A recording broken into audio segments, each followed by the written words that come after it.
Hallelujah. Hallelujah. Mukanya nanjye ndabana n'aba teenagers mukanya Je nimutambona hano. m'excuse, tout à l'heure je serai aussi avec les adolescents. Amen. Inclinons nos têtes avec respect et prions ensemble. Reka twubike imitwe twubaha Imana dusenge hamwe. Père, nous te disons merci. Data turagushima. Merci parce que tu es présent. Urakoze kuko uhari. Au milieu de nous, tu es vivant. Hagati yacu uri Tu es là au muzima. milieu de ton peuple. Urahari hagati y'ubwoko Tu es là au bwawe. milieu de nous. Urahari hagati yacu. Emmanuel, nous honorons ta présence. Emmanuel twubashye kubaho Et maintenant que kwawe. nous voulons écouter la parole, Ubwo tugiye kumva ijambo nous savons ryawe. que ta parole, elle est puissante. Tuzi ko ijambo ryawe rifite Ta imbaraga. parole, elle est efficace. Kandi ijambo ryawe Elle est rirakora. plus efficace Kandi ijambo ryawe qu'une épée à imbaraga. double tranchant. Inkota yamugiye Et yombi. elle sépare les pensées de l'homme. Kandi atandukanya Elle ibitekerezo pénètre dans les by'umuntu. cœurs. Abasha Elle emmène kwinjira. le réveil. Iri jambo Elle emmène ryinjira le mu mutima salut. rikazana Elle ububyutse emmène la rikazana délivrance. agakiza rikazana Elle emmène la kubohoka kandi repentance. rikazana Elle emmène la kwihana consécration. yizana no kukwiyegurira. Maintenant que ton serviteur veut parler de ta part, ubwo umugaragu wagiye kuvuga mu cyimbo cyawe Seigneur, nous prions pour lui. Imana Qu'il turamusengeye puisse diminuer, kugira ngo acire qu'il puisse bugufi, disparaître, kugira ngo abure afin que toi tu puisses apparaître kugira ngo wowe et ugaragare que la gloire de Dieu maze icyubahiro au travers cy'Imana de ton serviteur kinyuze mu mugaragu puisse se wawe lever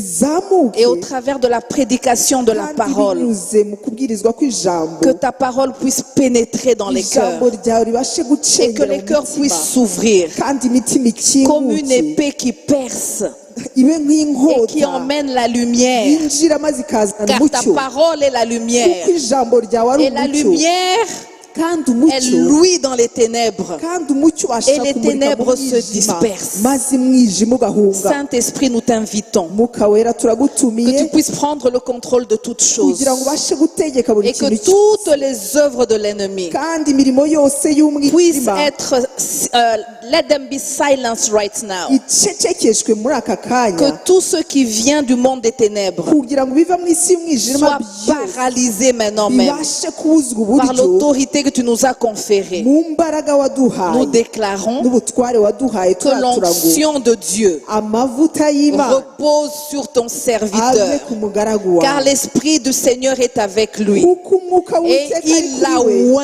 kandi pour apporter yamusigiye la bonne kugira ngo nouvelle azane inkuru aux nziza pauvres, ayibwire pour renvoyer abanyakene libres les kugira opprimés, ngo ababoshye pour babohorwe libérer les gens des prisons kugira ngo imbohe et pour zibohorwe proclamer kandi kugira ngo que l'année de faveur, atangaze l'année du umwaka Saint-Esprit, umwaka w'umwuka wera l'année de la consécration umwaka wo kwiyegurira Imana est ici. uri hano Nous te disons merci Seigneur. turagushima mwami Au nom puissant de Jésus, mu izina rikomeye Notre rya Seigneur, Yesu umwami wacu notre Sauveur, nous n'umucunguzi te wacu rendons toute la gloire. tugusubije icyubahiro cyose Amen. amen amen.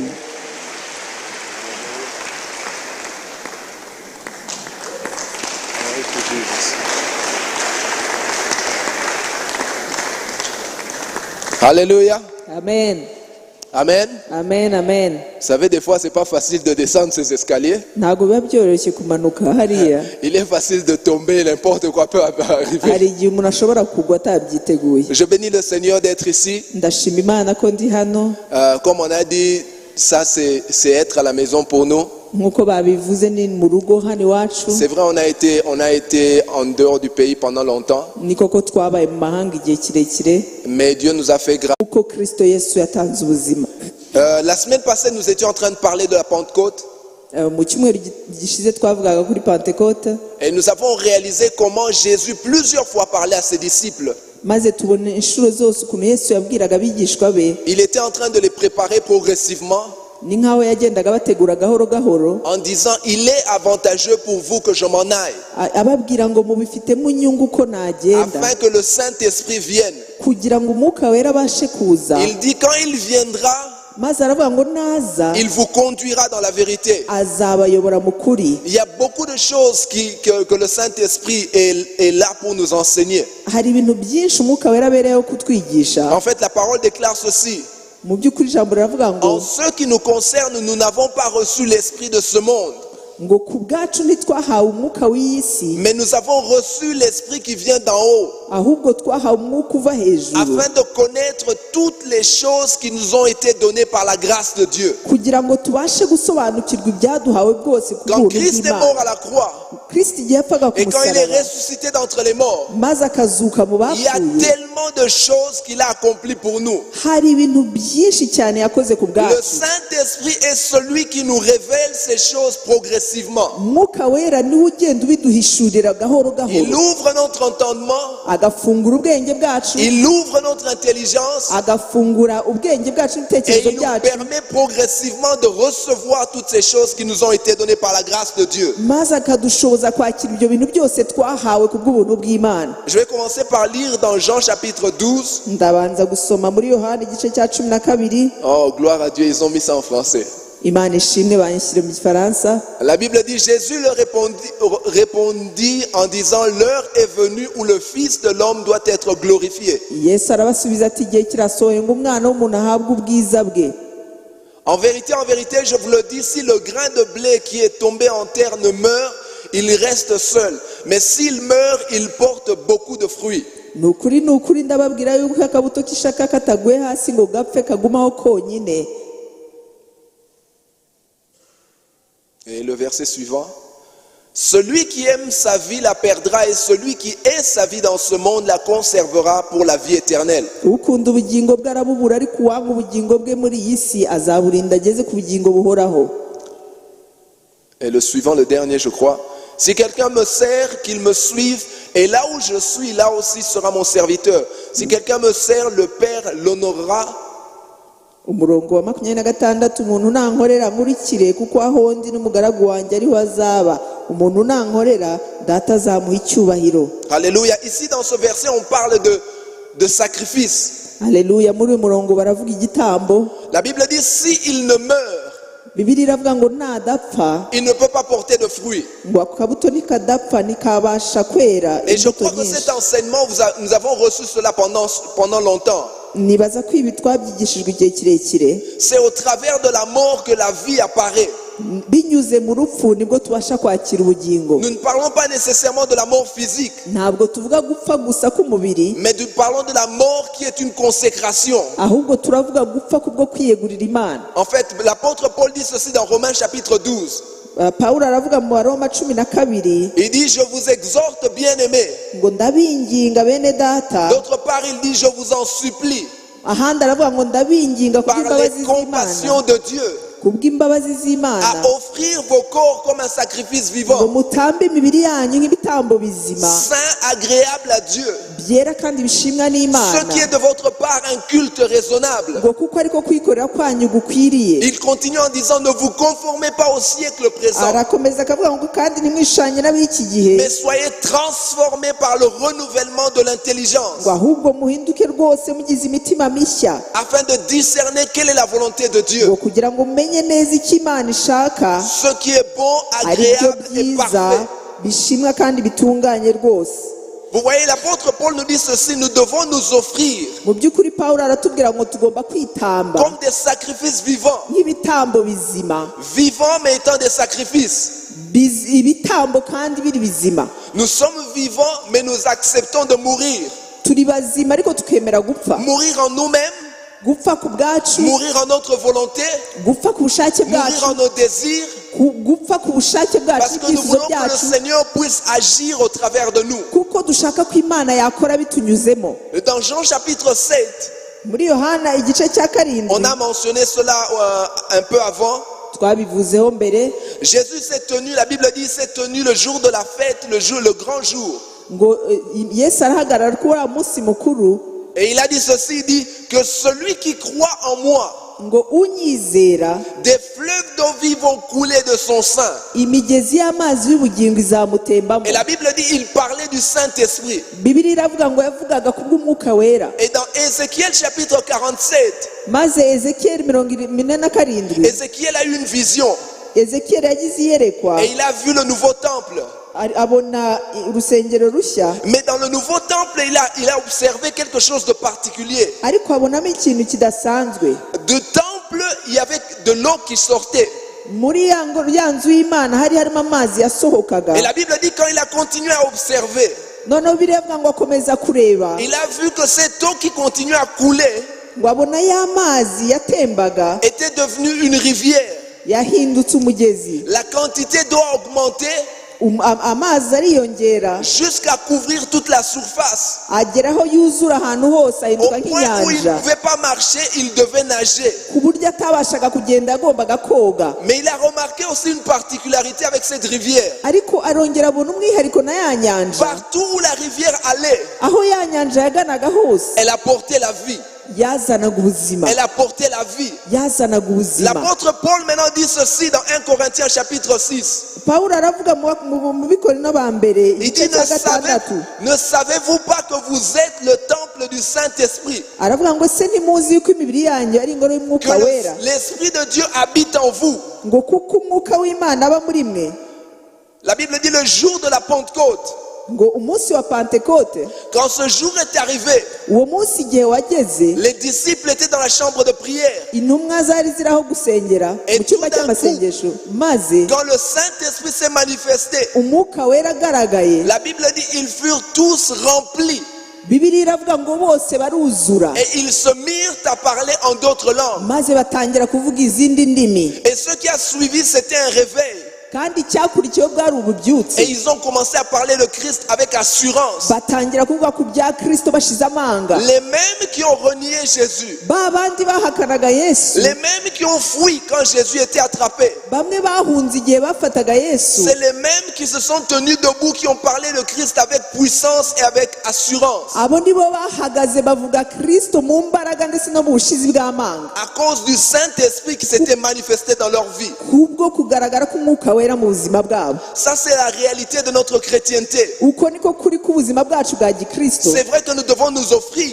Niko ko tugomba kwitamba, C'est vrai que nous devons nous consacrer. niko ko tugomba kwiyegurira Mais Imana. le but de la consécration, Ariko inyungu zo kwiyegurira Imana, c'est de permettre au Saint-Esprit de se manifester au-dedans de nous. ikigamijwe mu kwiyegurira Imana ni ukugira ngo twemerere umwuka wera agaragare binyuze muri twe. Jean-Baptiste a déclaré ceci. Yohana umubatiza yaravuze ngo Il a dit, il faut que je diminue ngo ingomba kugabanuka afin que l'huile puisse apparaître. kugira ngo we abashe kugaragara. De la même manière pour nous, Niko natwe nous devons diminuer dans la chair tugomba kumanuka mu mibiri yacu, afin de permettre au Saint-Esprit de pouvoir se manifester en nous. tugacishwa bugufi mu mibiri yacu kugira ngo umwuka wera agaragare mu mbaraga. Parce que les apôtres ont essayé de faire les choses avec leur propre force. Kuko intumwa hari ibyo bagerageje gukora n'imbaraga zabo. Vous vous rappelez qu'on a essayé d'arrêter Jésus. Muribuka bahagaritse bafashe Yesu. L'apôtre Pierre était zélé. Petero yari afite Il avait ishyaka, du zèle. yari afite Il ishyaka, a pris une épée. afata inkota, Il a voulu défendre Jésus. ashaka kurwanirira Il Yesu, a coupé l'oreille du soldat. akata ugutwi kwa wa musirikare. Mais Jésus lui a dit non, on n'agit pas de cette manière. Yesu aramubwira ngo sigaho si uko babigenza. Jésus savait qu'il y allait avoir un moment. Yesu yari azi ko hari igihe kizagera Ils allaient comprendre comment nous sommes appelés à fonctionner. bagasobanukirwa uburyo bagomba gukora. Vous vous rappelez encore quand Pierre a dit à Jésus, Muribuka Petero abwira Yesu, même si tout le monde te renie, aravuga ngo niyo bose bakwihakana, moi je ne vais jamais te renier. njye sinshobora kukwihakana. Jésus lui a dit, tu vas me renier 3 fois Yesu aramubwira ngo uranyihakana gatatu avant que le coq ne chante. mbere y'uko inkoko ibika. Les apôtres ont compris quand ils étaient dans la chambre haute. Za ntumwa ziri muri cya cyumba cyo hejuru barasobanukiwe, Ils ont commencé à comprendre Zacharie chapitre 4 verset 6 batangira gusobanukirwa ibyanditse muri Zakariya igice cya 4 umurongo wa qui dit gatandatu, ceci, havuga ngo ce n'est ni par la force, ngo si kubw'amaboko ni par la puissance, si n'ukubw'imbaraga, mais c'est par mon esprit, dit ahubwo ni l'Éternel. kubw'umwuka wanjye, ni Uwiteka Nyiringabo avuga. Ils ont commencé à comprendre Batangiye gusobanukirwa que ce n'est pas par la force humaine, ko tari kubw'imbaraga za ce n'est muntu, pas par l'intelligence, ntabwo ari kubw'ubwenge bwa mais c'est muntu, par l'Esprit de Dieu. ahubwo ni kubw'umwuka w'Imana. C'est vrai qu'il y a des choses que nous sommes appelés à faire physiquement. Ni koko hari ibintu dushobora gukora n'imbaraga z'amaboko. Nous allons à l'école, Tujya ku ishuri, nous étudions, turiga, nous planifions, dupanga gahunda, mais nous savons qu'au-dessus de toutes ces choses, ariko tuzi ko hejuru y'ibyo byose c'est l'Esprit de Dieu qui nous conduit. umwuka w'Imana niwe utuyobora. J'ai donné l'exemple vendredi. Natanze urugero kwa gatanu.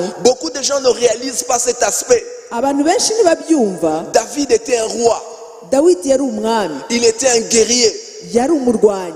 La Bible dit qu'il avait des soldats qui pouvaient à une personne tuer 300 personnes.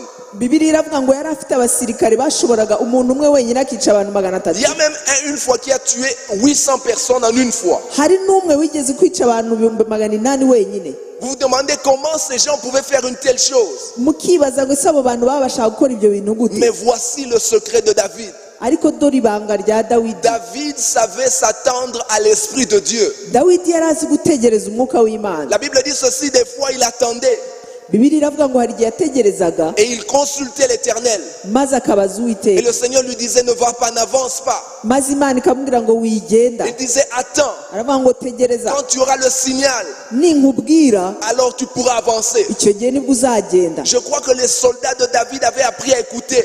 Nibaza ko ingabo za Dawidi nazo zari zarize kumva. Peut-être que la première fois, Wenda inshuro ya mbere ils se demandaient, qu'est-ce qu'on attend? bibazaga icyo bategereje, Qu'est-ce que nous attendons? bakibaza icyo bategereje, Les autres demandent aux autres, qu'est-ce que nous attendons? bakajya babazanya hagati yabo, se Qu'est-ce dutegereje que iki? nous attendons? Dutegereje iki? Nous attendons le roi. Dutegereje umwami. Qu'est-ce que le roi attend? Ese umwami ategereje iki? Le roi attend d'entendre de Dieu. Umwami ategereje kumva ibiva ku Mana. Et quand David entendait de Dieu, Kandi Dawidi yumvise ibiva ku Mana, alors il disait à son armée, allons. yahitaga abwira ingabo ze ngo tugende. Parce que quand ils allaient dans la présence de Dieu, Kuko iyo bagendaga mu kubaho kw'Imana, ils allaient dans le surnaturel. bakoreraga mu bintu bidasanzwe. Un d'entre eux pouvait chasser 1000. Umwe muri bo yashoboraga Deux gukubita d'entre eux pouvaient igihumbi, chasser 10 000. babiri bakica inzovu. Parce que ce n'est ni par la force, Kuko atari ku ni par bw'amaboko, la puissance, nta nubwo ari ku mais c'est bw'imbaraga, par l'Esprit de ahubwo l'Éternel. kubw'umwuka w'Uwiteka. Alléluia. Haleluya.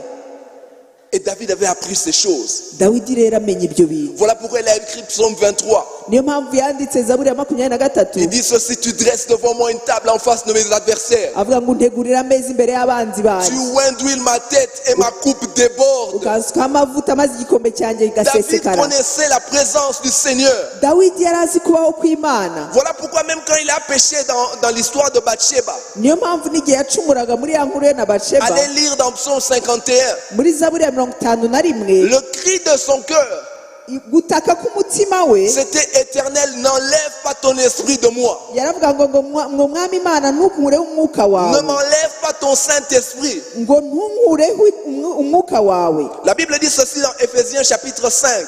Mu Befeso 5 Bibiliya iravuga ngo, J'espère que les bien-aimés, oh gloire à Dieu, ils ont mis ça en français.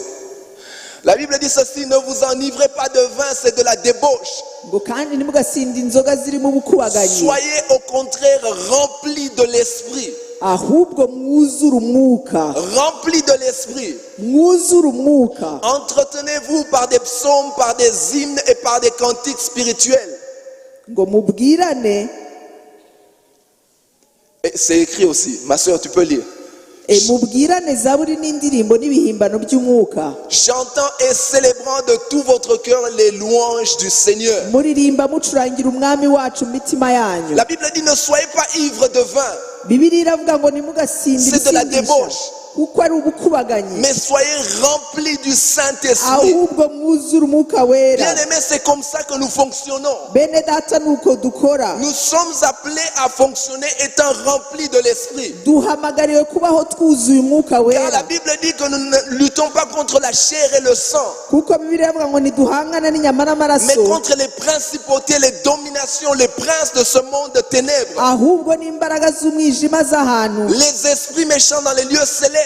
ngo tuhangana n'imbaraga z'umwijima Où que tu sois, aho waba uri hose, que ce soit dans ta famille, waba mu que muryango ce soit au wawe, travail, waba mu que kazi, ce soit en cours de route, waba mu muhanda ugenda, il y a une influence partout où tu es de l'ennemi. harimo imbaraga z'umwijima aho uca Car hose, le diable est le Dieu de ce monde. kuko Satani ariwe mwami w'iyi si, Et il agit avec tous ses agents. kandi akorana n'ingabo ze zose, Et ils n'ont pas peur de nous, kandi ntibadutinya, mais ils ont peur de quelque chose. nyamara hari icyo batinya, Ils ont peur de l'Esprit de Dieu qui est en nous. batinya umwuka w'Uwiteka uturimo. Voilà pourquoi la Bible dit dans 1 Jean chapitre 4 verset 4. niyo mpamvu muri yohana wa mbere igice cya kane umurongo wa kane birivuga ngo Petits enfants, ne craignez point, bana bato nimugatinye car plus grand est celui qui est en vous kuko uri muri mwe que celui qui est dans le monde. akomeye kurusha uri mu isi Plus grand est celui qui est en vous ngo uri muri mwe que arakomeye celui qui est dans le monde. kurusha uri mu isi. Quand le diable vous voit, iyo satani abareba il veut vous faire face physiquement.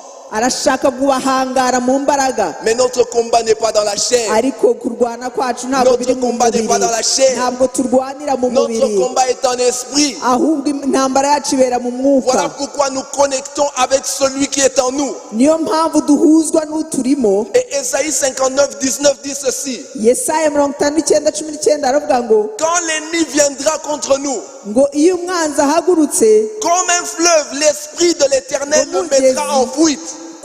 umwuka w'Uwiteka azamuhagurukira. L'esprit de l'Éternel se lève de nous. umwuka w'Uwiteka arahaguruka muri twe, Mais pour qu'il puisse agir, ariko kugira ngo abashe gukora nous devons être connectés. tugomba guhuzwa nawe, Nous devons être remplis. tugomba kuzura. Voilà pourquoi nous disons la Pentecôte, ce n'est pas une expérience. niyo mpamvu tuvuga ko Pentecote atari uburyo twiyumva, Ce n'est pas une expérience pour un jour. ntabwo ari ibintu tubamo umunsi La umwe, Pentecôte est censée être un style de vie. ahubwo ni uburyo bwo kubaho, Parce que nous devons être continuellement remplis. kuko tugomba guhora iteka twuzuzwa. Combien d'entre nous ont un cellulaire ici? Ese ni bande bafite telefone hano Laissez-moi igendanwa? voir. Et je crois que c'est tout le monde. Nibaza ko ari buri wese. N'est-ce pas? Levez votre main que je vois tout le monde qui a un cellulaire. muzamure ikiganza bafite telefone igendanwa. Ok. Je suppose que nous faisons tous la même chose. Nibaza ko twese dukora bimwe. Qu'est-ce que vous faites quand vous rentrez à la maison le soir? Ese iyo mutashye nimugoroba mubigenza gute? Je crois que la chose que vous faites, c'est généralement vous chargez le cellulaire. Ni ukuvuga ngo muyicomeka ku muriro, Vous connectez le cellulaire. mufata telefone ukayicomeka ku muriro nimugoroba, Pourquoi? Parce que le cellulaire doit être chargé kuko telefone yawe ikwiriye kujyamo umuriro afin de pouvoir fonctionner. kugira ngo ibashe gukora. Parce que quand le cellulaire fonctionne, Kuko igihe telefone ikora tu peux recevoir les informations. ushobora kwakira amakuru, Quelqu'un peut t'appeler. hari umuntu yaguhamagara, Quelqu'un peut te transférer de l'argent par Momo. hari umuntu waguhereza mobile money, Quelqu'un peut te parler d'une opportunité. hari umuntu waguha amakuru y'akazi. Jésus a dit ceci à ses disciples. Yesu yabwiye intumwa ze gutya, Il dit, j'ai encore beaucoup de choses à vous dire. aravuga ngo ndacyafite byinshi byo kubabwira, Mais quand le consolateur sera venu, ngo ariko umwuka w'Uwiteka naza, l'esprit de vérité, umwuka w'ukuri il vous annoncera toutes choses. azababwira byose. Voilà pourquoi nous devons être tout le temps chargés. Niyo mpamvu tugomba guhora Nous devons ducometse, être remplis. tugomba guhora twuzuye. La Bible dit, ne vous enivrez pas de vin, Bibiliya iravuga ngo ntimugasinde inzoga, mais soyez remplis du Saint-Esprit. ahubwo mwuzure umwuka wera. Nous ne pouvons pas nous permettre d'être à moitié plein. Ntabwo dushobora kucagata, kuzura ducagase. David, dans l'Ancien Testament, Dawidi mu isezerano rya kera avait compris la plénitude. yari yarasobanukiwe kuzura no Il dit, tu gusendera. induis ma tête Aravuga ngo unsukaho amavuta et ma coupe déborde. maze igikombe cyanjye gasesekara. Nous fonctionnons plein. Twebwe dukora ari uko twuzuye, Comme tu remplis ton cellulaire chaque soir. nk'uko wuzuza telefone yawe ukayicomeka Et tu es ikuzura, sûr que c'est 100%. ukaba ubizi neza ko yuzuye neza ijana ku Quand tu ijana. vois 100%, c'est alors que tu débranches. Ubonye yageze ku ijana ku ijana nibwo uyicomora, Tu prends ton téléphone et tu sors le matin. ugafata telefone yawe ugasohoka mu gitondo, Et tu sais que ton téléphone doit fonctionner. ukaba uzi ko telefone yawe iri bukore. De la même manière, le Saint-Esprit a tellement d'informations à nous montrer. Ni koko n'umwuka wera aba afite byinshi byo kutubwira. Psaume 32, verset 2 dit, 8, Psaume 32, verset 8 dit ceci. Zaburi 32 umurongo wa 8 haravuga ngo Il dit, je t'instruirai et te montrerai la voie que tu dois suivre. ngo nzakwigisha nkwereke inzira ukwiriye Je kunyuramo, te conseillerai et j'aurai le regard sur toi. nzakugira inama kandi nzakwitaho. L'instruction, c'est pour celui qui reçoit. Amabwirizwa ahabwa wa wundi wakira. Notre réception dépend de notre capacité.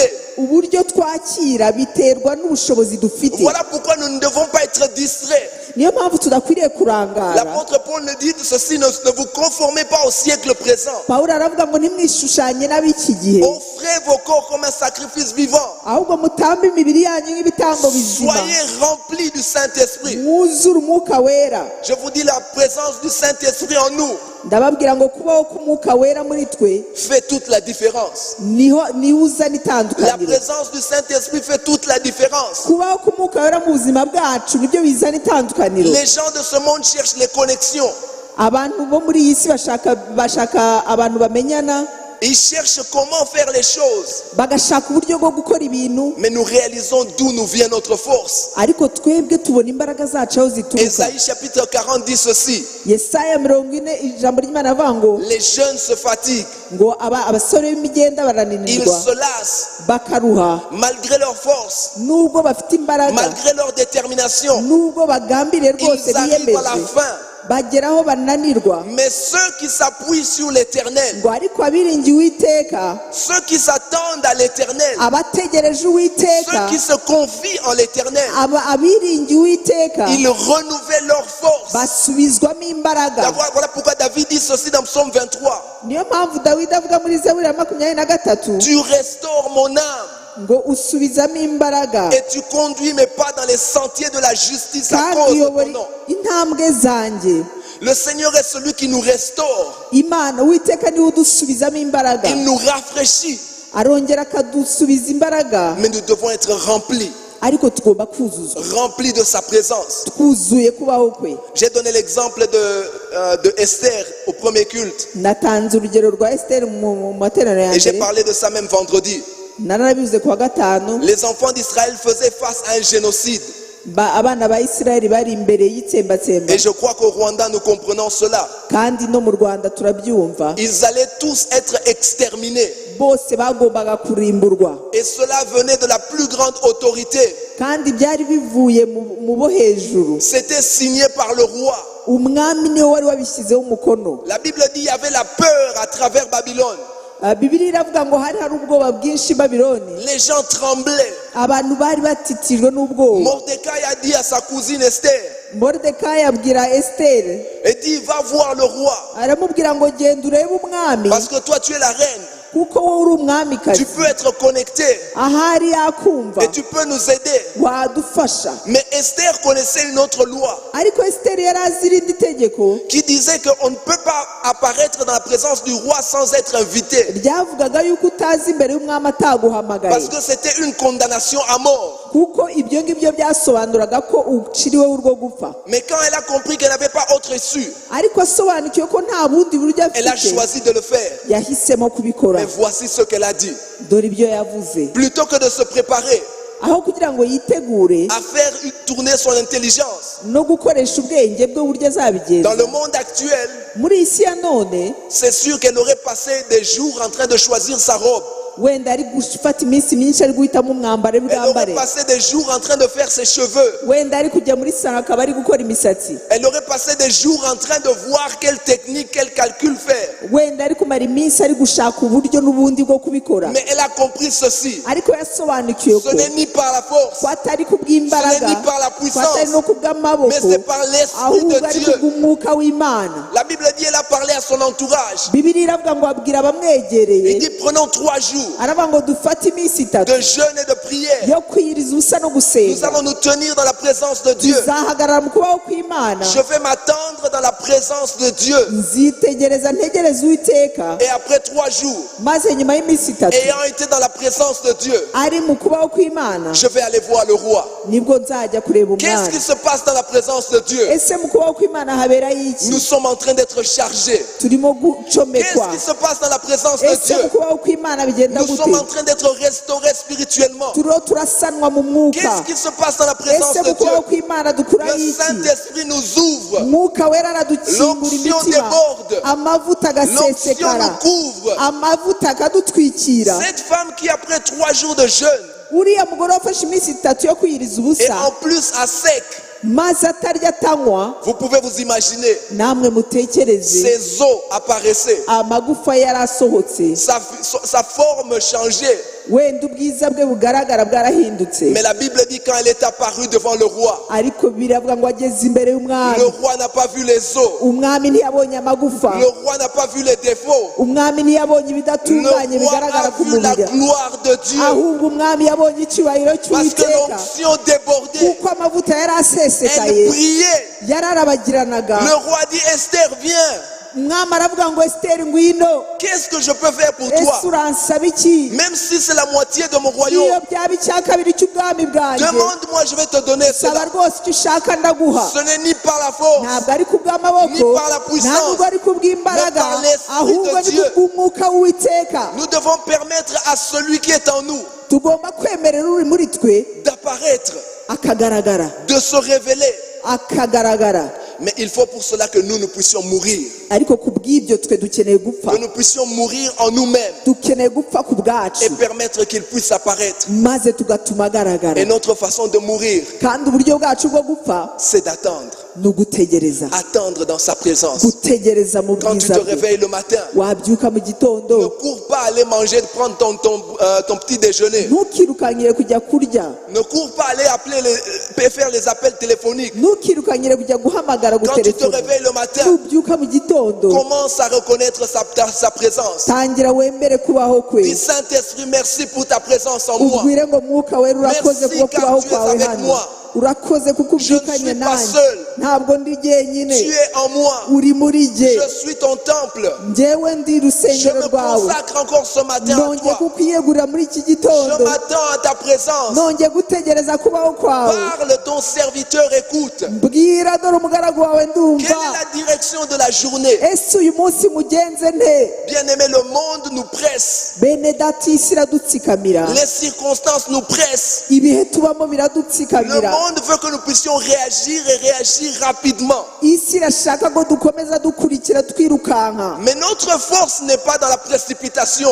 ariko imbaraga zacu ntiziri mu guhutiraho Notre force est dans l'attente. imbaraga zacu ziri mu Nous nous gutegereza attendons à l'éternel. tugategereza Nous uwiteka nous attendons à l'Esprit de Dieu qui est en dutegereza nous. umwuka w'imana uri muri twe Petits enfants, plus grand est celui qui est en vous bana bato uri muri mwe niwe ukomeye que celui qui est dans le monde. kurusha uri mu isi Quand nous parlons, iyo tuvuga nous devons faire en sorte que ce soit lui qui parle au travers de nous. tugomba gukora ku buryo ari we uvuga La bitunyuzemo Bible dit au moment opportun, bibiliya iravuga mu gihe gikwiriye il vous sera donné ngo muzahabwa quoi dire, muzahabwa icyo une kuvuga sagesse à laquelle personne ne pourra résister. muzahabwa ubwenge butazihanganirwa n'uwo ari we wese La Bible dit quand les disciples ont fait face aux pharisiens, bibiliya iravuga ngo intumwa za yesu zihangara abafarisayo ils les ont entendus parler.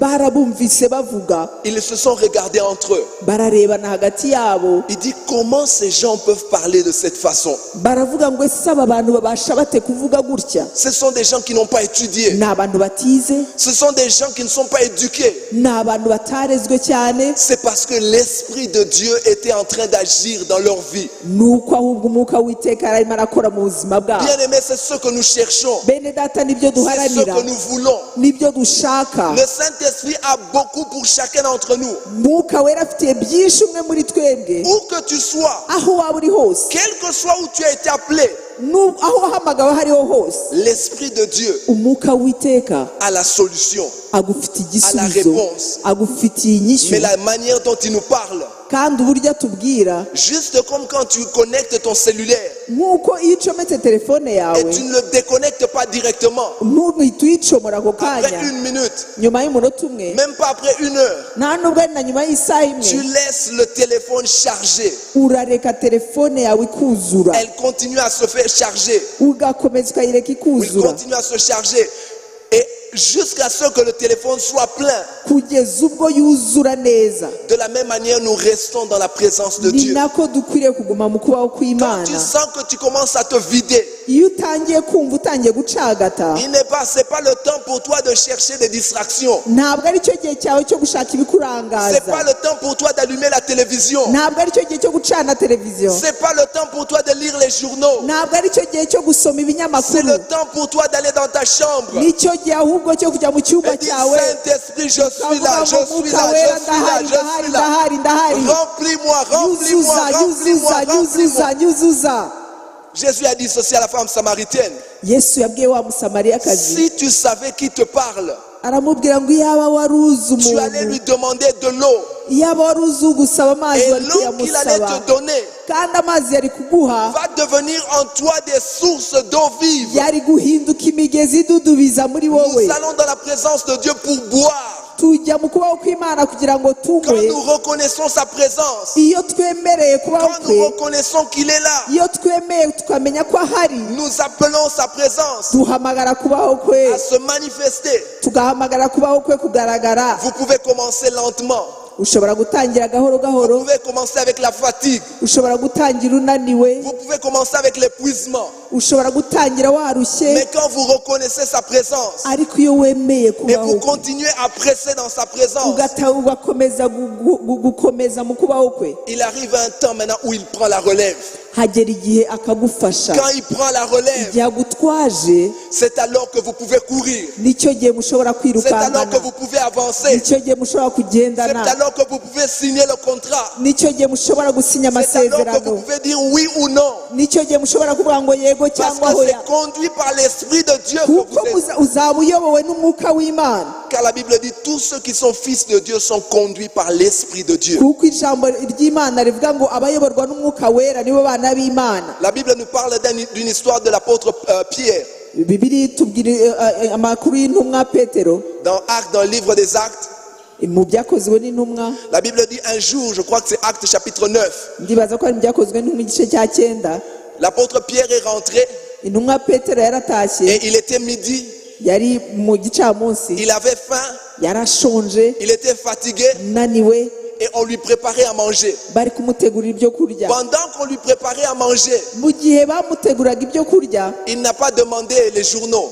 ntabwo yasabye ibinyamakuru il n'a pas demandé une distraction. ntabwo yasabye La ibirangaza Bible dit il est monté au toit bibiliya iravuga ngo azamuka hejuru et il a commencé à prier. atangira gusenga Il a commencé à prier. atangira Et gusenga pendant qu'il priait, mu gihe yasengaga le Saint-Esprit l'a emporté dans une vision umwuka wera amujyana mu iyerekwa et il a commencé à lui donner des instructions atangira kumuha amabwiriza concernant ce qui va suivre. y'ibigiye La gukurikiraho Bible dit invoque-moi et je te répondrai. bibiliya iravuga ngo unyambaze Je nzagutabara t'annoncerai des choses cachées que tu ne connais pas. nkwereke ibikomeye utarabona Daniel était un politicien. daniyeli yari umunyepolitike Il avait étudié. yari yarize Il est allé dans les meilleures universités. yagiye mu mashuri muri za kaminuza Mais il savait que nziza son secret, ce n'est pas l'université. ariko yari azi ko ibanga rye atari kaminuza Il savait que son secret, c'était la présence de Dieu. yari azi ko ibanga rye ari mu kubaho kw'imana Une fois, ils ont été coincés. rimwe hari igihe bigeze Le gufatwa roi voulait tuer tous les sages. bahuye n'ibibazo umwami ashaka kwica Voici abanyabwenge ce que bose Daniel a déclaré. maze daniyeli aravuga ngo Il dit, donnez-nous du temps. arasaba ngo muduhe igihe Laissez-nous consulter Dieu. mutureke tubaze imana Et Daniel a pris le temps. daniyeli afata Il umwanya est allé dans la présence de Dieu. ajya mu kubaho kw'imana Quand vous allez dans la présence de Dieu, iyo mugiye kubaho kw'imana la première chose, vous vous rechargez vous-même. icya mbere ni uko wowe wenyine wisubizamo Parce que le imbaraga monde vous vide. kuko isi yo iradukamura Les circonstances vous vident. ibiriho mwese iradukamura Alléluia. haleluya Et donc vous devez vous recharger dans la présence de Dieu. ni ukuvuga ngo ugomba kugenda gushaka izindi mbaraga nshya mu kubaho kw'imana La Bible dit restez en place et sachez que je suis Dieu. bibiliya iravuga ngo mugume hamwe mumenye ko ndi imana Alléluia. haleluya Parce que bien souvent nous oublions qu'il est Dieu. kuko hari igihe twibagirwa ko ari imana Souvent nous pensons que l'argent c'est ça le Dieu. hari igihe twibwira ko amafaranga ariyo mana Nous courons le matin en sortant de la maison. tugasohoka mu gitondo twirukanka Nous allons dans beaucoup de programmes. tukajya muri za gahunda Nous zinshi rentrons à la maison fatigués. tugataha tunaniwe Nous allons dormir. tukajya Et nous kuryama nous réveillons et le rythme continue. tukabyuka mu gitondo twiruka kwa kundi n'ejo n'ejo bundi Alors que nous portons en nous nyamara dufite muri twe celui qui a la réponse. wa wundi ufite Celui qui a la igisubizo solution. wa wundi udufitiye Mais pour igisubizo pouvoir recevoir le signal, ariko kugira ngo tubashe guhabwa nous ikimenyetso devons nous remplir d'abord. tugomba kubanza Nous devons kwiyuzuza recharger les batteries. tugomba kongera Ne gucomekwa soyez pas ivres de vin, ntimukiyuzuze mais soyez inzoga remplis du ahubwo Saint-Esprit. mwuzuye umwuka wera Les disciples ont compris cela. za ntumwa zarabisobanukiwe Voilà pourquoi dans Actes chapitre 7, niyo mpamvu mu byakozwe n'intumwa karindwi non je crois chapitre 6 si je ne me trompe pas, igice cya gatandatu cyangwa l'église faisait face à une décision. itorero ryari rigeze mu gihe rigomba gufata icyemezo Car l'église avait grandi. kuko ryari Il y ryarakuze avait beaucoup de préoccupations. hari byinshi bisabwa Les disciples se sont retrouvés en train de servir aux tables. intumwa zisanga zigomba kugabura Ils ont dit non, nous ne pouvons pas faire cela. noneho baravuga ngo ntitwakomeza gutya Nous devons nous occuper de la parole et de la prière. tugomba kwita ku ijambo ndetse no gusenga Choisissez des gens qui vont pouvoir faire cela. noneho baravuga ngo duhitemo abantu bagomba gukora ibi turiho turakora Allez lire la Bible. mujye gusoma bibiliya Voici la qualification. dore uko abo bantu bakwiriye kuba bameze ibyo bagomba kuba bujuje La qualification, ce n'était pas des gens qui savent préparer. ntabwo byagombaga kuba abantu bazi guteka La qualification, ce n'était pas des gens qui savent, qui sont forts. ntabwo byasabaga abantu b'imbaraga z'umubiri La Bible dit la qualification, c'était des gens remplis du Saint-Esprit bibiliya iravuga ngo ibyasabwaga nuko bagomba kuba abantu buzuye pour umwuka wera servir aux tables. kugira ngo babashe kugabura ibyo kurya Pourquoi? Parce que même quand tu sers aux tables, kuki kuko n'igihe ugabura ibyo kurya ku mameza tu as besoin d'inspiration. ukeneye Tu guhishurirwa as besoin de la connaissance du Saint-Esprit. ukeneye kumenya ubumenyi bw'umwuka wera Parce que où que tu sois, kuko aho waba uri hose le principe est le même. ihame ni rimwe Ce n'est ni par la force, ntabwo ari ni kubw'amaboko par la puissance, ntabwo ari mais kubw'imbaraga c'est par l'Esprit ni de Dieu. kubw'umwuka w'iteka Et donc tu dois être rempli. ni ukuvuga ngo ugomba Tu kuzura dois être rempli de l'Esprit de Dieu. ugomba kuzura umwuka Je w'iteka vais terminer avec cette histoire. ngiye kurangiriza kuri aya makuru Nous allons lire dans Actes chapitre 16. Merci bien-aimés, ils sont en train de suivre. tugiye gusoma mu byakozwe n'intumwa 16 Ça, c'est l'histoire de l'apôtre Paul et de Silas. ni amakuru ya pawulo na sira Ils se sont retrouvés en prison. bisanze mu nzu y'imbohe Mais j'aimerais que vous puissiez voir le contexte. ariko ndashaka ngo mumenye uko ibihe byari byifashe Parce que certains peuvent dire, pasteur, tu ne connais pas ma vie, je suis busy, plus que busy. kuko hari abakwibwira ngo hari pasita ntabwo uzi ubuzima bwanjye ntabwo uzi ukuntu mpora ndi bizi J'ai pas le temps de prier. ntabwo nagira umwanya wo gusenga Je sors seulement, je dis merci Saint-Esprit, bonjour Saint-Esprit, au revoir Saint-Esprit. iyo ngize imana ndavuga ngo waramutse mwuka wera ugira umunsi mwiza Non. wiriwe Tu, oya tu fais ça pour ton téléphone. urabikora muri telefone Tu as yawe besoin de ça personnellement. nawe urabikeneye Et tu n'as pas le choix. kandi nta mahitamo yandi La Bible ufite dit ceci, la foule se souleva aussi contre les disciples, contre Paul et Silas. ngo abari bateraniye barabahagurukira icyarimwe Et les prêteurs, ayant fait arracher leurs vêtements, ordonnèrent qu'on les bâtît de verges. abacamanza babatanyaguriza imyenda bategeka ko bakubita inkoni Verset 23, après qu'on les eut chargés de coups, ngo bamaze kubakubita inkoni ils les jetèrent en prison nyinshi babashyira mu nzu en y'imbohe recommandant aux geôliers de les garder sûrement. bategeka umurinzi kubarinda cyane Verset 24, le geôlier ayant reçu cet ordre, les jeta dans la prison intérieure et leur mit les ceps aux pieds.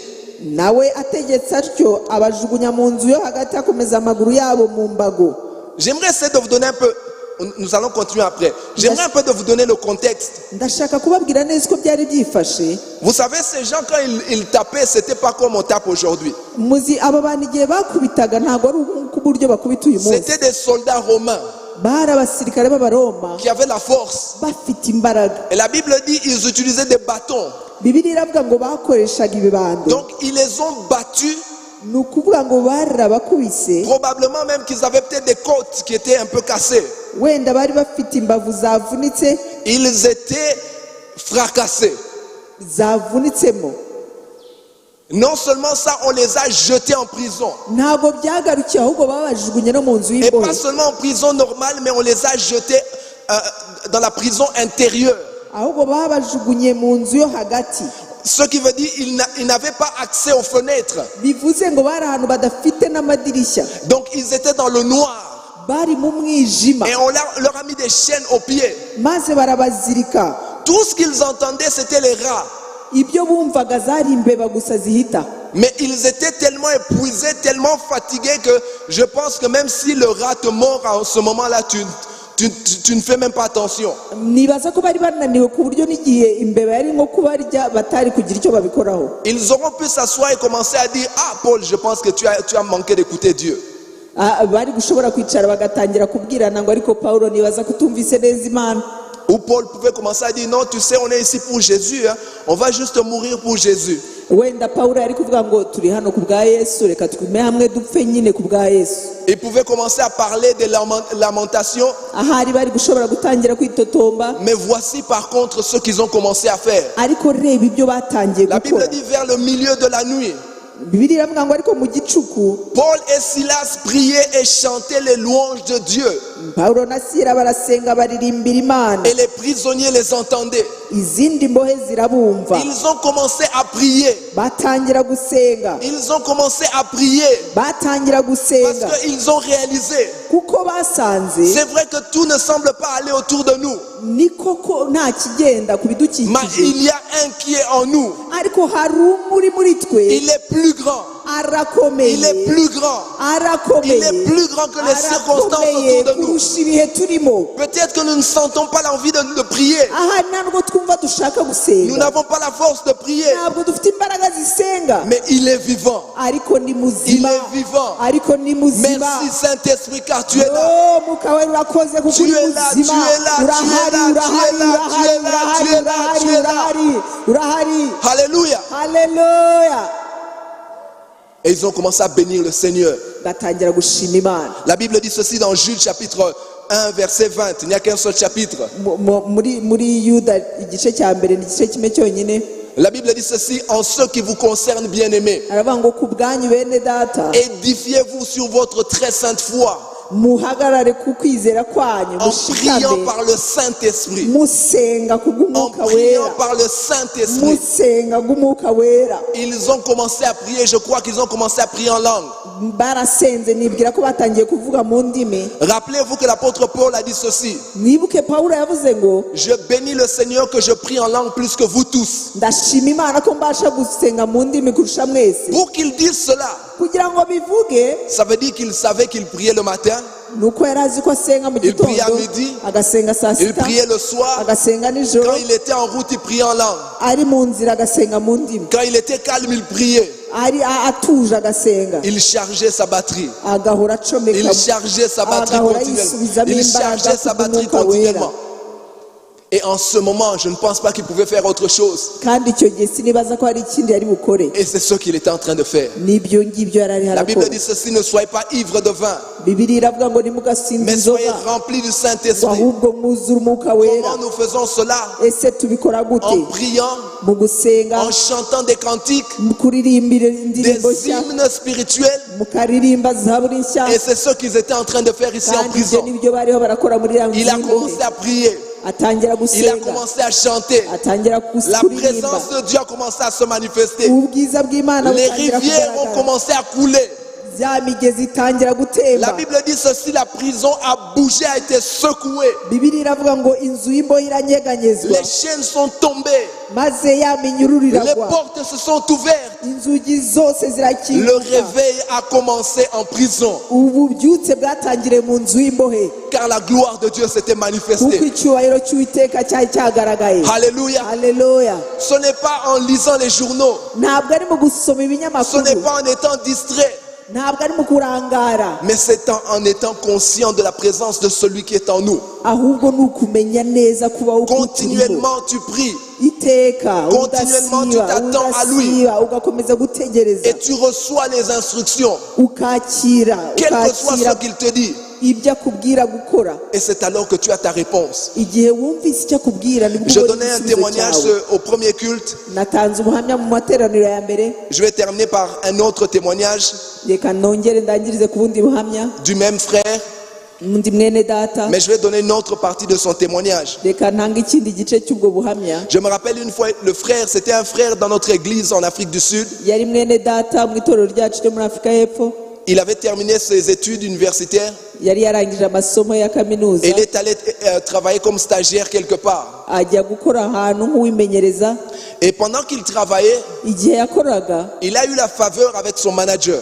agira ubuntu bw'umuyobozi we. Son manager l'a formé Umuyobozi we aramwigisha, et quand son manager a quitté, maze ahavuye il a laissé pour assurer l'intérim. aramureka ngo asigare mu cyimbo cye. Il y a quelque chose qui s'est passé, un grand témoignage, mais je crois que je vais passer ce témoignage ici. Hari ibintu bikomeye byabaye, wenda ariko reka mbisimbuke. Il travaillait dans l'électronique. yakoraga mu bijyanye n'amashanyarazi, C'était un électricien. yari umuntu wize ibintu by'amashanyarazi. Il nous a dit une fois, on leur a donné un projet. Aratubwira ngo rimwe babahaye ikintu cyo gukora, umushinga wo gukoraho. C'était un projet où il fallait construire un appareil Wari umushinga wo gukora icyuma qui devait recevoir une certaine quantité d'électricité cyagombaga kubasha kwakira umuriro runaka, et faire sortir une autre quantité d'électricité. maze cyashaka kwinjiza umuriro ungana ukuntu ugasohora n'uwundi Il nous a dit bitangana. ceci, nous avons travaillé avec les ingénieurs. Ngo twakoranye n'ababizobereyemo, Personne ne trouvait la solution. nta muntu wabonaga igisubizo. Et il a dit ceci, on allait devoir donner ce marché à quelqu'un d'autre.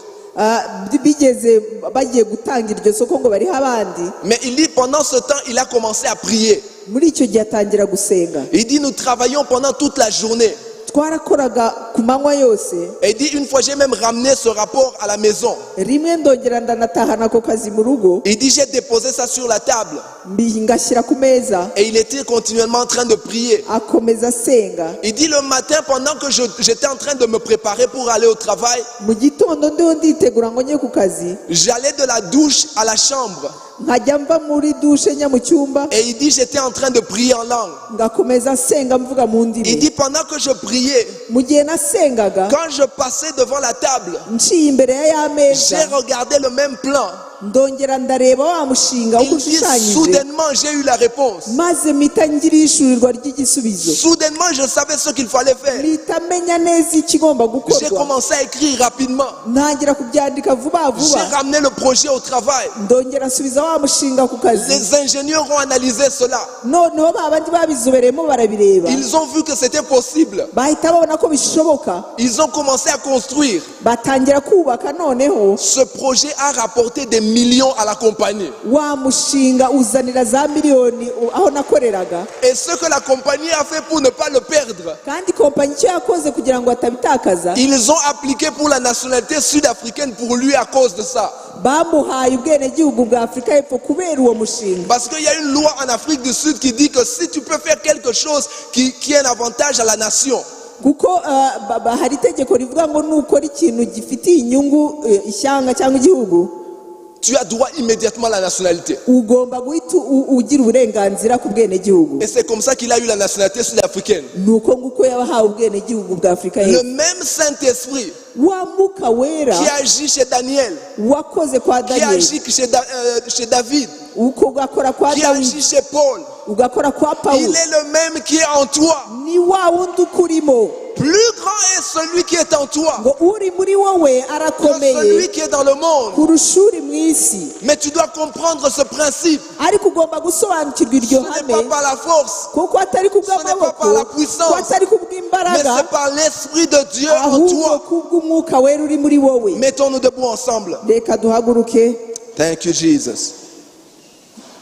J'aimerais que tu puisses commencer à réaliser sa présence plus que jamais. Ndashaka kubanza gusobanukirwa kubaho kwe kurusha uko Et que wigeze tu puisses ubyumva. commencer à réaliser comment tu ne peux pas te permettre d'être vide. Utangire usobanukirwa ukuntu udakwiriye kwiyemerera gucagata cyangwa kuba uri mu busa. Tu ne peux pas te permettre de marcher comme tu marches des fois généralement étant vide. Ntabwo ugomba kwiyemerera kugenda nk'uko ujya ugenda rimwe na rimwe nta kikurimo, Mais tu dois reconnaître l'Esprit de Dieu en toi ahubwo ugomba kumenya umwuka wera uri et muri lui wowe, permettre d'agir dans ta maze vie, ukamwemerera gukora mu buzima d'agir dans ta bwawe, famille, gukora mu muryango d'agir wawe, dans ton travail, agakora mu kazi kawe, afin que la vie puisse couler kugira ngo ubuzima bubashe gutemba, et que les gens puissent connaître Christ. maze abantu bamenye Kristo. Je vous invite à baisser vos têtes ensemble. Ndashaka ngo twunamike imitwe yacu.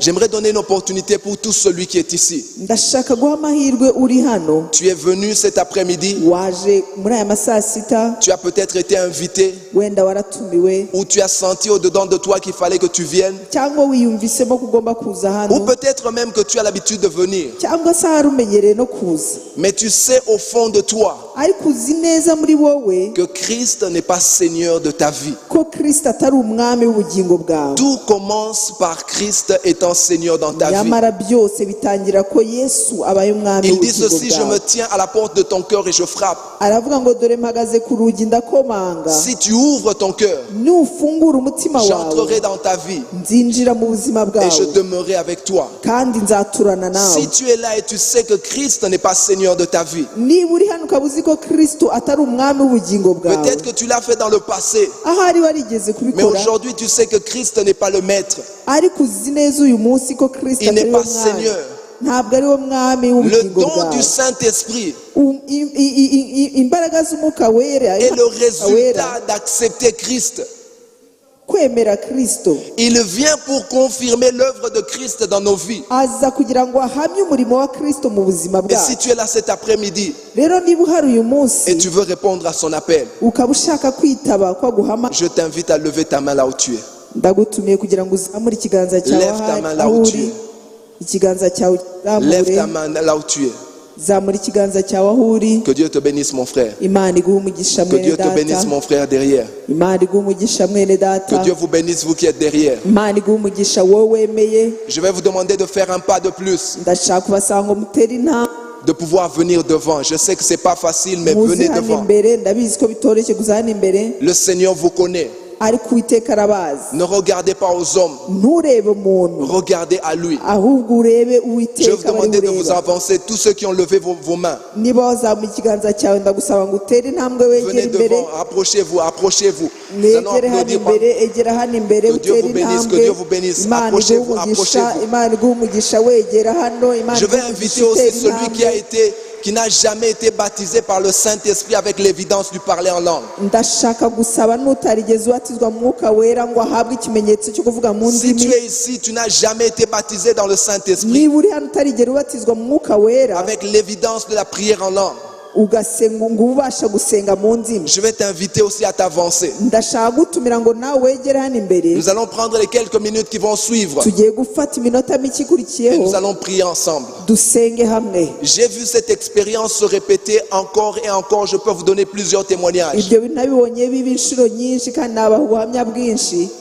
Si tu es là, n'hésite pas. niba uri aha ngaha ukaba utaravuga Ne te mu pose ndimi, pas utarabatizwa beaucoup mu de mwuka wera, Tu as besoin du Saint-Esprit. ukeneye umwuka Tu as wera, besoin qu'il te remplisse. ukeneye uko Tu akuzuza. ne peux pas vivre la vie chrétienne sans lui. ntabwo wabaho ubuzima bwa gikristo Il est important que tu te soumettes à lui. utuzuye umwuka wera. birakenewe Que tu laisses yuko qu'il agisse en toi. umugandukira ukamureka akaba ari Que we ces fleuves ukuyobora. puissent couler de toi. reka imigezi ye igusesekaremo. Alléluia. Alléluia. Je vais inviter ceux qui sont ici devant. Nous allons prier ensemble avec eux. tugiye gusenga hamwe nabo. La première chose, nous allons accepter le Seigneur ensemble et les accompagner. turashaka kwakira umwami Yesu hamwe. Je vais vous demander de lever vos mains, ouvrir vos mains en signe de réception. ndabasaba ngo murambure ibiganza byanyu nk'abagiye kwakira. Et vous pouvez continuer, si les autres peuvent avancer, ceux qui viennent derrière. mushobora gukomeza kuza. Et nous allons tous répéter ensemble. Ne soyons pas distraits, le Saint-Esprit tugiye est ici. gusubiramo hamwe, ntimurangare. Je sais qu'il turabafasha fait chaud. gusubiramo, ndabizi ko hashyushye. Mais rappelez-vous de l'histoire des apôtres. ariko mwibuke amakuru y'intumwa. Ne soyons pas conduits par la fatigue. reka twe kuyoborwa Ne soyons pas n'umunaniro, conduits par les distractions. reka twe kuyoborwa n'uburangare, Réalisons qu'il est là, il est là, ahubwo il est tubone là, ko il est ahari, là, il est là. arahari. Et je vais vous demander, vous qui priez en langue, commencez déjà à prier en langue. mwebwe mu mwabatijwe mu mwuka wera musenga mu ndimi, mutangire allons prier musenge avec ces mu ndimi. bien-aimés ici tugiye devant. gusengana n'aba bene data. Nous allons commencer par ceux qui vont accepter le Seigneur. tugiye gutangira n'abakira Yesu. Je vais vous demander de répéter après moi en Kinyarwanda. ndasaba ko musubiramo. Dites Seigneur Jésus, mvuge ngo mwami Yesu, je te remercie ndagushima parce que tu es mort pour moi à la croix. kuko wampfiriye ku musaraba, Tu es mort pour mes péchés. wapfiriye ibyaha byanjye.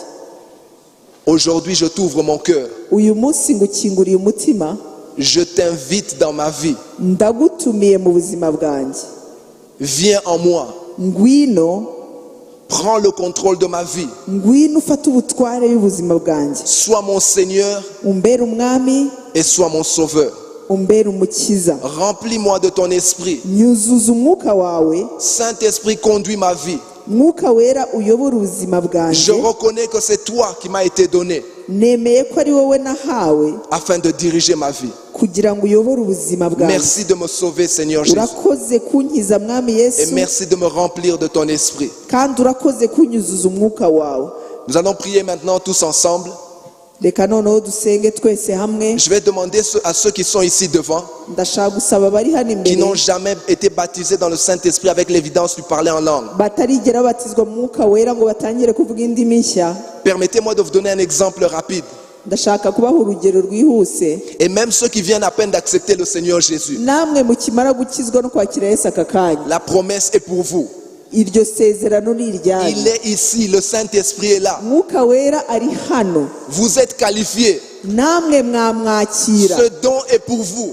namwe iyo mpano mwayakira. C'est pas pour les gens qui sont spectaculaires ou ntabwo ari spéciaux. iby'abantu gusa bareberera. Christ est mort. kristo Il yarapfuye est ressuscité d'entre les morts. arazuka mu Afin que bapfuye cette promesse soit une réalité dans votre vie. kugira ngo iryo sezerano rikubere ukuri. Mais j'aimerais juste vous aider un peu ariko ndashaka kubafasha gato pour que vous puissiez libérer cela. kugira ngo mubirekure. Un bien-aimé est venu me voir une fois. mwene data umwe yigeze kuza kundeba Et il m'a dit ceci. arambwira Il m'a dit, pasteur, je sens que ma vie spirituelle est un peu coincée. ngo numva ubuzima bwanjye bwa gikristo busa Quand n'ubwahagamye. je prie, je force. iyo nsenga nsa n'uhatiriza. Alors pendant que j'étais en train de causer avec lui, j'ai compris que c'était le baptême du Saint-Esprit. turi kuganira nsobanukirwa ko akeneye kubatizwa mu mwuka wera. Je lui ai demandé, est-ce que tu as été baptisé dans le Saint-Esprit avec l'évidence du parler en langue? ngo ese wabatijwe mu mwuka wera ku buryo uhabwa ikimenyetso cyo kuvuga mu ndimi. Il m'a dit non, pas encore. arambwira ngo ya ntibirambaho. Je lui ai dit, il est en toi. ndamubwira ngo ari muri wowe. Tu dois te mettre à parler. ugomba gutangira kuvuga. Tu dois permettre aux rivières de couler. ugomba kwemerera imigezi gutemba. Quand tu n'as jamais expérimenté cela, iyo utarigera uhura nabyo tu es souvent coincé dans la tête. hari igihe usa n'uwawe ufite ibintu bihagamye mu mutwe. Alors je lui ai dit, prions. ndamubwira ngo reka dusenge. Quand on a commencé à prier, dutangiye gusenga il a commencé à prier dans sa langue. atangira gusenga mu rurimi rw'iwabo. Je l'ai arrêté. ndamuhagarika. Je lui ai dit, non, tu ne pries pas dans ta langue, tu pries en langue. namubwira ngo ntusenge mu rurimi rw'iwanyu ahubwo senga mu ndimi nshya. Il était coincé. biramunanira. Mais je lui ai dit ceci, voici ce que tu dois faire. noneho ndamubwira ngo dore icyo ugomba gukora. J'ai dit, quand tu aspires en utilisant la paille, iyo uriho uranywa unywesha umuheha, quand est-ce que tu sens la quantité, l'eau venir ou le jus venir? ese ikinyobwa uriho uranywa ucyumva ryari? Est-ce que c'est quand ryari ça mu arrive kanwa? dans ta bouche ou quand tu aspires, tu sens que ça vient? ese ni igihe ukuruye cyangwa ni igihe bigeze mu kanwa? N'est-ce pas que c'est quand tu aspires? ubyumva ari uko ukuruye bitangiye kuza. C'est comme ça que tu détermines la quantité. nibwo umenya neza ibyo ugiye kunywa. Quand tu veux aspirer beaucoup, iyo ushaka gukurura byinshi tu aspires avec force. ushyiramo imbaraga urakurura nyine mu muhogo mu munwa byinshi Quand tu kugira ngo veux très peu, bize ari byinshi. tu aspires un peu. nyamara iyo ushaka kunywa duke ukurura duke nyine. Voilà pourquoi quand par exemple tu es en train de faire remplir l'essence, ça c'était à l'époque, je ne sais pas si on fait ça aujourd'hui. uyu kera iyo washyiragamo esanse mu modoka Des fois on aspirait. babandi bahumeka esanse. Tu aspires parce que tu ne veux pas que l'essence aille dans ta bouche immédiatement avant que ça n'arrive, tu mets dans le bidon. kugira ngo bashyire esanse mu ijerekani warakururaga n'umunwa ariko ugahita usuka bitaragera mu kanwa. Je lui ai donné un deuxième exemple. muha urugero rwa kabiri. Soyez patient avec moi, amen. munyihanganire gato. Je lui ai donné un deuxième exemple. muha urugero rwa kabiri. Les meilleurs joueurs de football, abakinnyi ba mbere b'umupira w'amaguru, les attaquants, ba bandi bakina imbere, quand ils vont en train de marquer un but iyo babonye bagiye gutsinda et igitego qu'on leur lance le ballon, bakabaterera umupira, quand est-ce qu'ils font la connexion avec le ballon? ese bahurira he n'umupira? Est-ce quand ça arrive au pied ese ni igihe ubageze ku kirenge ou quand c'est encore en l'air? cyangwa bawureba ukiri kure? Quand vous parlez de Neymar iyo uvuga Neymar ou Messi, cyangwa Messi, ils font la connexion quand le ballon est encore en l'air. bareba neza wa mupira uri kuza, Et quand le ballon arrive au niveau du pied, umupira wagera ku kirenge ils sont déjà partis. baba barangije kugenda. Alors j'ai dit, tu comprends cela? Ndamubwiye ese urabyumva? Il m'a dit, oui, je vois. Aravuga ngo ndabyumva. Je lui ai dit, nous allons prier et tu vas prier en langue. Ndamubwira ngo tugiye gusenga kandi urasenga mu Je ndimi. vous dis que ça n'a même pas pris 5 minutes. Nimbabwira ngo ntibyafashe n'iminota 5. Il a commencé à prier non pas en regardant dans sa tête, Atangira gusenga atari kureba mu bwenge mais en bwe, regardant dans son esprit. ahubwo areba mu mwuka La we. Bible dit, ils furent remplis du Saint-Esprit. Bibiliya iravuga ngo nuko buzura umwuka Et wera ils se mirent à parler en langue, maze batangira kuvuga mu comme ndimi nshya. l'Esprit de Dieu leur donnait. Nk'uko umwuka yabahaga Il leur donnait. Ils se mirent nibwo à batangiye parler. kuvuga. C'est pas le Saint-Esprit qui parlait, Ntabwo ari umwuka wera c'est eux qui wavugaga, parlaient, nibo bavugaga, selon que le Saint-Esprit leur donnait. ariko bigendanye n'uko umwuka Ils faisaient la yabahaga. connexion et ils parlaient. Bahuzwaga n'umwuka wera maze bo Le bakavuga. frère, en déant 5 minutes, a commencé à parler. Wa mwene data mu minota 5 atangira Il a kuvuga, parlé et j'ai dû l'arrêter à un moment. atangira kuvuga, aravuga ngomba kumuhagarika. Le lendemain, il m'a appelé. Mu gitondo arampamagara, Il m'a dit, pasteur, ma vie est transformée. arampamagara arambwira ngo pasi ubuzima Je bwanjye me suis réveillé bwahindutse. ce matin. Nabyutse mu J'ai gitondo, commencé à prier à 5 heures du matin. natangiye gusenga guhera saa kumi Et n'imwe, jusqu'à 9 heures, ça coulait, kandi kugeza saa tatu byari bikidudubiza. C'est de cette expérience que je parle. Kandi ibyo nibyo mbabwira. L'apôtre Pierre a dit ceci. Intumwa Petero yaravuze La ngo promesse est pour vous ngo namwe iryo sezerano pour ni vos iryanyu, enfants, ku bw'abana et iry'abana pour banyu, tous ceux qui viendront en aussi grand nombre que le Seigneur les appellera. kandi na kuri ba bandi bose bazaza uko umwuka azabahamagara. Le Seigneur a appelé.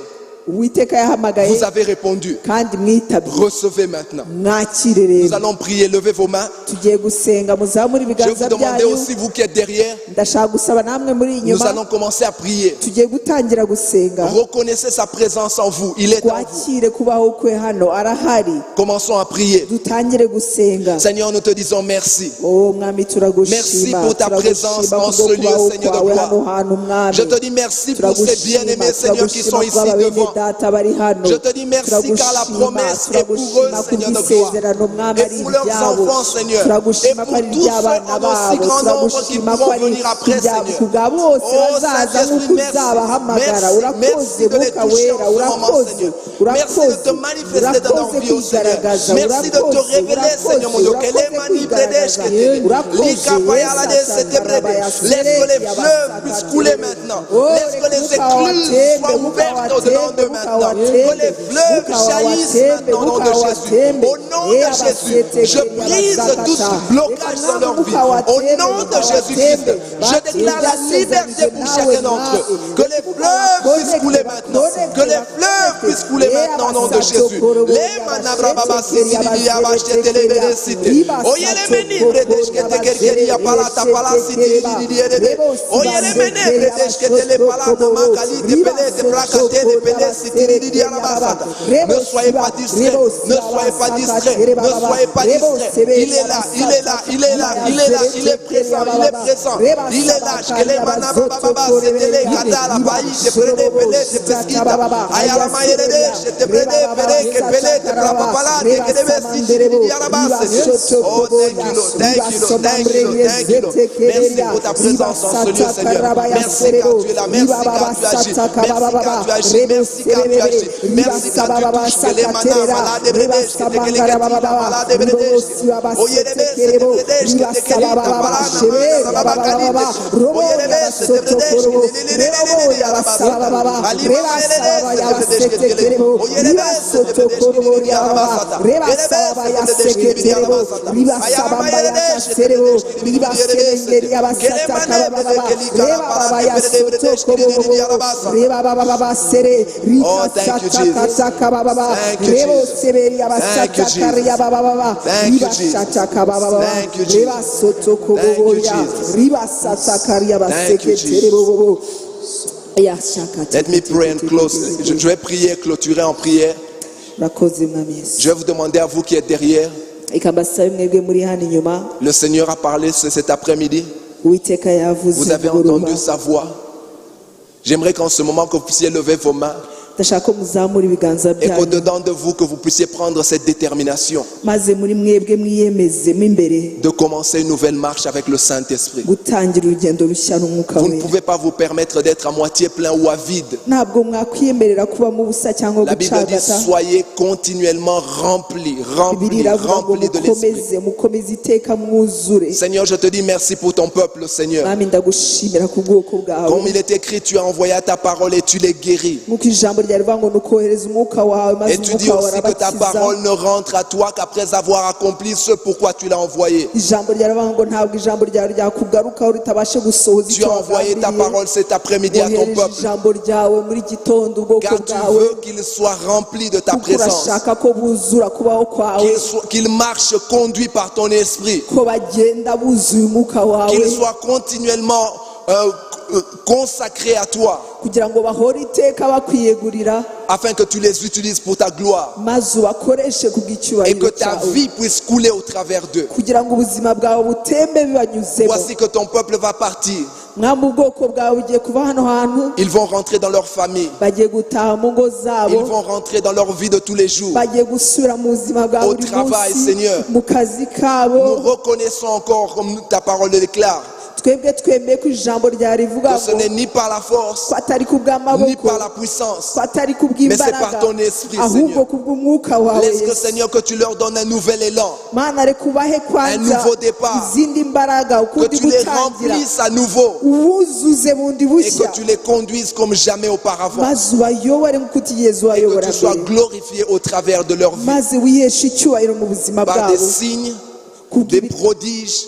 ushinga miracles. ibimenyetso n'ibitangaza Reçois la gloire car tu en es digne. akira icyubahiro cyose Au nom de kugikwiriye. Jésus-Christ, nous avons ainsi Mu izina prié. rya Yesu Kristo niko Amen. dusenze amen Amen. amen Les bien-aimés, amen. je crois que quelqu'un va les accompagner. bene Ma data soeur va nibaza leur ko ari donner uri plus d'instructions. bubaherekeze Que Dieu vous bénisse. imana ibaha umugisha Yesu